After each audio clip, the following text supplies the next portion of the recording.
more than a little concerned about West Ham's transfer strategy, it has to be said. Now, don't get me wrong, we're busy. Apparently, we're being very, very active. But as we know, we've ditched the director of football model. You've got Carl McCauley, you've got Graham Potter recommending players to... I was going to say to Sir Alex Ferguson, that's not true, to David Sullivan, who's going out and he's doing the negotiating. That's a big switch from what was happening before. Now, in many respects, we've reverted backwards. We really have. We very much had the manager who was picking the players before, which was David Moyes, of course. We went against that. We decided to go with a director of football. And now we're back where... Well, I guess where we started, not just where we started, but where football itself was quite some time ago. Most other clubs have moved away from that. Most clubs in the Premier League have a director of football. Now, you may have your own personal opinion on whether that's a good or a bad thing, but most of them have it, and certainly all the top clubs, it's a system that they've implemented. I've often not often, since he joined Graham Potter, marvelled at how he really has got himself into a situation whereby... For all his career, he's been every inch the head coach. That's what he's been, the head coach. Certainly since he left Sweden. He was head coach at Swansea, head coach at Brighton, head coach at Chelsea. He's always had people above him. And I don't just mean the chairman of the football club. He's always had footballing people above him. There's been a head of recruitment. There's been a director of football. And in many respects, there were at least 3 people ahead of him at Brighton. And then that would be Tony Bloom, Paul Barber, and Dan Ashton, but you could also suggest maybe Paul Winstanley was as well. In footballing terms, he was the head coach. Nothing wrong with being a head coach at all. It's a really, really good job. It's an important job in football. Certainly when he went and moved to Chelsea, he was way down the pecking order in terms of the club hierarchy. Yet now he finds himself at West Ham, I think almost accidentally. It's been a bit of a perfect storm for him, really. He finds himself in a situation where he is very much your old style football manager.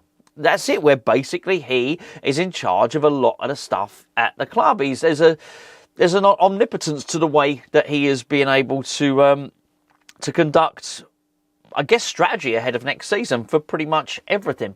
And, well, firstly, he's probably not equipped to do so, but secondly, he probably didn't expect to find himself in that. And the reason it's been a perfect storm is he has arrived at precisely the time when West Ham have got sick of what we perceive to be the director of football model. Now, I never thought we gave it a particularly good crack at a whip. I really don't. I never thought we actually hired a director of football and allowed him to basically direct the football club, to initiate and implement strategy and departments so as the club could go forward. Steiten came in. It was his first time in the gig. He'd never done the job before, and he had one arm tied behind his back. See previous videos for full details. You get the gist. But now I look at it and I think, okay, so we're in a situation now, and it's got me worried. And it's got me worried because, well, it's not that Sullivan has never got a transfer deal over the line. Let me get that right. He absolutely has. Funny enough, I was talking the other day about Carl Walker-Peters, and I've probably been spending a little bit too much time on social media, if anything, recently. And I read a few comments, particularly when I said that we were leading the race for Carl Walker-Peters, who I believe to be a good player. And somebody on there had said, I can't believe this. This is typical West Ham. This is so David Sullivan. This is just cheap. This is exactly what West Ham would do. We never go and spend any money. It's just not true. It's just not true. I think what they are, a frustration. It's a frustration. My point with Carl Walker-Peters was, let's say we sell everybody we're expected to sell, and we got 150, 170 million pound to spend. We're going to have to spread that around 8 players, or whatever the case may be. If we sign Carl Walker-Peters on a free, that's one less player we have to spend money, right? But to suggest we don't spend money just isn't true. We spent, in many respects, we spend too much money on the wrong players. I hope, and I think there's been times when Max Kilman looks like he's going to be a good player, looks like he's going to be a good signing for West Ham, but at times when he doesn't play very well at all. Last game would be a good example in point. I think he's a good player, but he's probably not 40 million. So there's a lot of people, so we wasted money, we spent too much on Max Kilman. But you can't do it both ways. We either spend too much money or we don't spend any money. The truth of the matter is we probably spend too much money. We probably overspent, bearing in mind his injury records, on Nicholas Füllkrug. In fact, Derek Ray, who's the ESPN correspondent for the Bundesliga, He did a video with Gio over on Hammers Chat main channel, and he said it. He said the perception is, in Germany and at Dortmund, that West Ham overpaid. We do overpay for players, so I don't necessarily think it's true to say we just go in and do things on the cheap. But that doesn't mean we get things right. And in many respects, I think sometimes we spend money like a drunken sailor. A great example would be Guido Rodriguez. There's really no strategy. There's no club strategy for signing Guido Rodriguez. It is a case of we get a manager in. So at that point, we've already got David Sullivan has gone and got Crescencio Somerville, who I think is a good signing, by the way. I think that's a good signing. We'd allowed Tim Stuyton to go and get 3 players by that point. I guess you could argue Will Salthouse has brought in a player in Aaron Wan-Bissaka. Again, he's a good signing. And then you get the case with Lopetegui, who's already spent £40 million on Max Kilman. Says, oh, I think I want this midfielder. And he's talking about Guido Rodriguez here. And we go and sign this guy he's on a free transfer. But these players are never free. But I think to actually get him probably cost us about $3 million at the time, in terms of a signing on fee, agent's fee or whatever, which might not seem like the biggest amount of money in the world. But when you look at his wages, £100,000 a week for someone that just doesn't play and wasn't suited to the Premier League, I would consider that to be wasting money, absolutely wasting money. So I don't think we're tight. I think we're not strategic. I think we're not clever in the way we spend, and that's got me worried. That's got me worried looking ahead, certainly, particularly with a few of the players that we've been linked with. Now, again, you can overlook at reactions. You can particularly overlook at reactions online. I saw one yesterday, Aaron Ramsdale, and then someone said, "Can't believe this," and they were angry. You look at the message they typed; they were really angry. Can't believe West Ham are going for this game. Well, we don't know what we are. I do believe it would be quite a dodgy signing. But it was just a transfer rumour. But I think the more you learn about what West Ham are trying to do, the more you worry about things like that. Before I get into the small detail of the 4 players that were linked with West Ham yesterday, can I please point you in the direction of today's video sponsor, which is Match Bingo. It's up there on your screen somewhere now. The link's in the description below. If you've not downloaded it already, where have you been? What have you been doing? We've had over 200 winners from people who've signed up through Hammers Chat. And if you do sign up through Hammers Chat, we've got a couple of offers. Basically, deposit £10, you get an extra tenner, you get £20 in credit, basically. If you buy 4 cards for a match, then you get a 5th one free for the West Ham game at least. Now, what are cards? Well, it's like a bingo card, but there's not numbers on it. There's stuff that happens in a football match. A throw-in, a goal kick, a shot on target, a shot off target. 15 things that need to happen in a match. They basically get ticked off as the game goes on. If you get a line of 5 things that happen, ding, first person to do that. I don't know, I'm dinging, but they pay out a prize. Second person that gets a prize, ding. Full house, ding. There's lots of dings. There's a lot of prizes get given away. I think there's a £250 or £275 prize pot this weekend coming up for the West Ham Bournemouth game. Basically, the cards to play the game cost £2. That's it, £2. Now, unfortunately, even though they're very, very, it's pocket money. It's pocket money change, really, isn't it? For that, boys and girls, not for you. Only mums and dads, I'm afraid. It is a gambling app. It's 18 years and above. But it gives a little extra layer of interest when you're watching the game and you don't have to mark your card off. It's all done for you. And we've had multiple winners. I've even won myself, believe it or not, whilst the watch-along was going on, no doubt. So go and check that out. Link is in the description below. But make sure you use the link because then you get the bonuses, the discounts and all the stuff like that. So players we got linked with yesterday. Well, there's 4 of them at Southampton, quite frankly. One of them was Dibling, who's obviously a very, very good player. Plays with his socks down, which is always a good sign, I think. We've obviously discussed Carl Walker-Peters already in this video. Taylor Harwood-Bellis and, of course, Aaron Ramsdale. Now, Aaron Ramsdale, we'll be discussing some of these players in a little bit more depth tomorrow. Myself and Gio have answered a question from one of you fine subscribers who's suggested a video idea, which we'll be putting up tomorrow. So basically the players that we would poach from the Championship. So keep an eye out for that. Well, not from the Championship, from the Premier League teams that are going down to the Championship. We've been allowed six picks. So join us for that one. Look, Ramsdale's the modern relegator, I guess. I do feel a bit sorry for him because I think he's clearly a really nice guy. Does a lot for charity. Unfortunately, He's not particularly good at catching the ball, apparently. So it is a little bit weird, that one. But West Ham have said that goalkeeper is not a priority. They said it yesterday. And I sort of believe them. I do believe that West Ham would stick with Fabianski for another season and Areola to stay between the sticks. Areola's on big wages. As you constantly get told, the hardest thing is to sell players, not actually to buy them. When you have got players on big wages, it's hard to get them out. It'll certainly be the case with Areola. It'll be the case with bloody Guido Rodriguez, who we've mentioned already today. So I don't think that's going to happen. Taylor Harwood-Bellis, that is an interesting one. I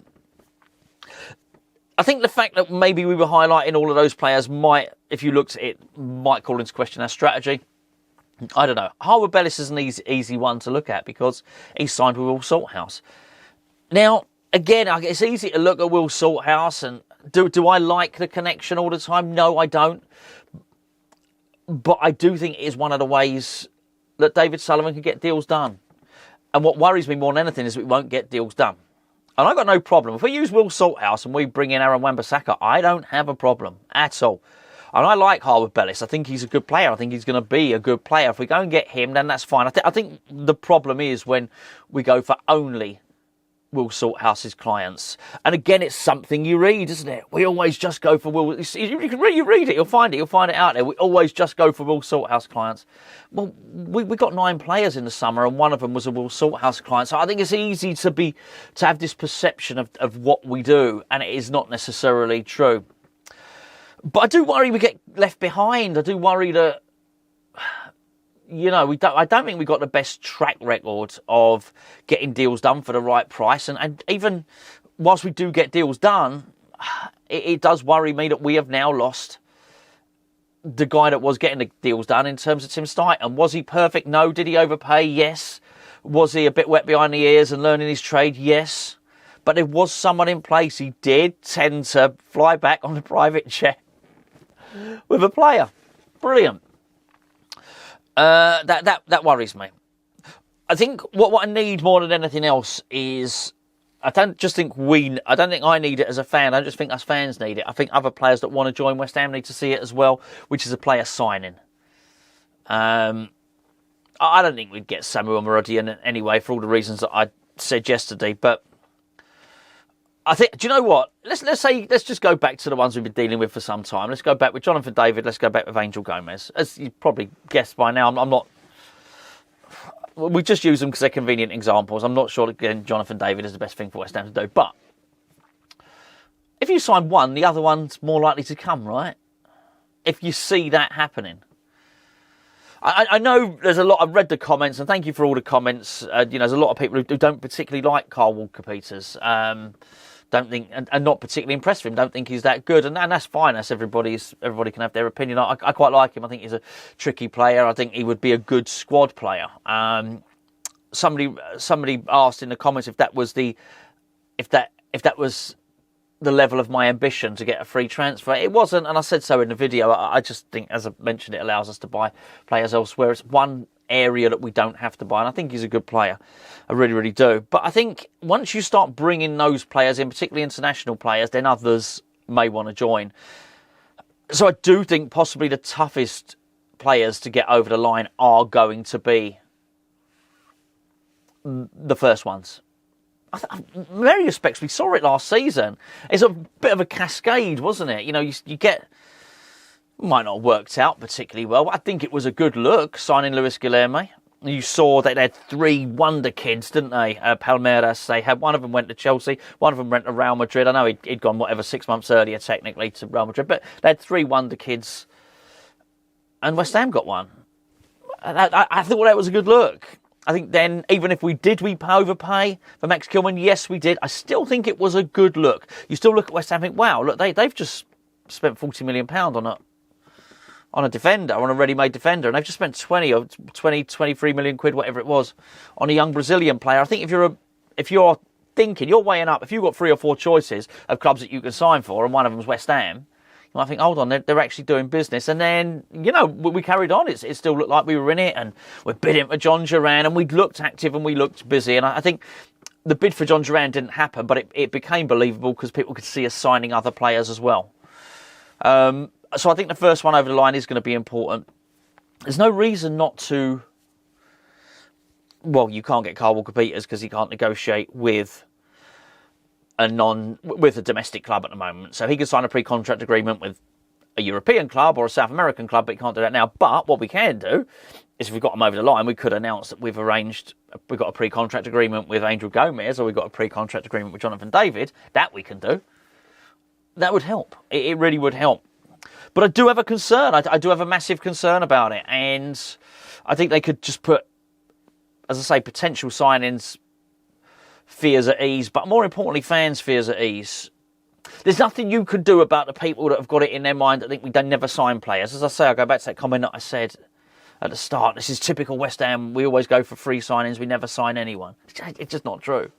And you're never going to be able to, even if you put you literally put the players that we've signed in front of them, they still wouldn't have it because they've already decided that's the case.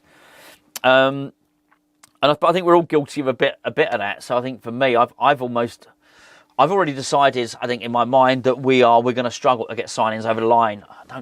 Do I have any evidence of it? No, evidence suggests we probably will sign players, but I'm worried because I do think the dynamic has changed. Well, I just don't think it helps your own mind when you see us linked with players like Aaron Ramsdale. Do I believe it? No. But you can understand it when you think, hold on a second.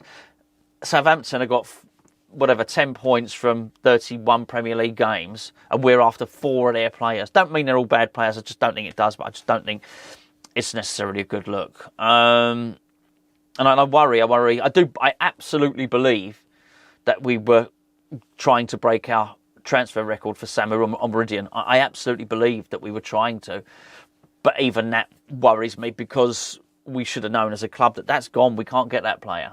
We can't get him. He's gone. That was last summer. You had a chance to get him. If he leaves Porto, he'd be going to another Champions League club, and he's going to a big one. He won't be coming to West Ham. So it's I just sort of hope, because I think, well, no, you shouldn't be doing that. You should be going for Liam Delap or whatever the case may be. Nice to have good ambitions, but realistic as well. Anyway, there you go. So, yeah, we need to... I know, it's whatever it is at the moment, start of April, nearly midway through April. Transfer window? No, not yet. Not yet, but you can sign players, as I've just discussed. You can sign players on a pre-contract agreement now. I think we're doing ourselves a massive favour if we get one of those players over the line.